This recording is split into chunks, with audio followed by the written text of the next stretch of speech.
வாங்க ஸ்டோரிக்குள்ள போலாம்.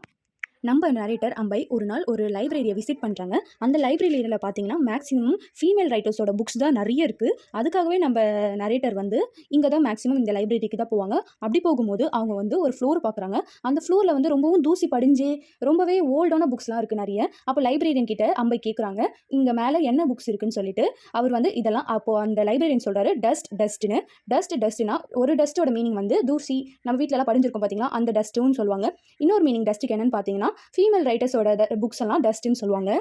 அப்போ போயிட்டு அம்பை கேட்குறாங்க, நான் அந்த புக்ஸ் எல்லாம் பார்க்கணும், எனக்கு கொஞ்சம் ஹெல்ப் பண்ணுறீங்களான்னு சொல்லிட்டு. இல்லை அதெல்லாம் ஓல்டு புக்ஸ், அதெல்லாம் நாங்கள் கொஞ்ச நாள் எரிச்சிருவோம். அந்த புக்ஸ்லாம் நல்லா அடிக்கடி ஃப்ரீக்வன்சியாக யூஸ் பண்ணால் தான் நாங்கள் வந்து அதை மெயின்டைன் பண்ணுவோம். இப்போ அந்த ஃப்ளோர் ஃபுல்லாக நாங்கள் எடுத்து வச்சிருக்கிறது ஃபுல்லாகவே எரிக்கிறதுக்காக அப்படின்னு லைப்ரரியன் சொல்கிறாரு. அதை பார்த்து நம்ம அம்பைக்கு வந்து ரொம்பவே மனசு கஷ்டப்படுது. ஏன்னா ஒரு ஃபீமேல் ரைட்டர்ஸோட புக்ஸ்லாம் இப்படி எரிக்க போகிறதுக்கா அப்படின்னு சொல்லிட்டு. அதுக்கப்புறம் சரி நானே அதை ஏறி போய் எடுத்துக்கிறேன் அப்படின்னு அம்பை சொல்லவும், இல்லை அது என்னோட கடமை, நானே ஏறி போய் எடுக்கிறேன்னு அவங்க பேசிகிட்டு இருக்கும்போது அப்போது அந்த சைடுக்காக ஒரு ஸ்குரில் வருது.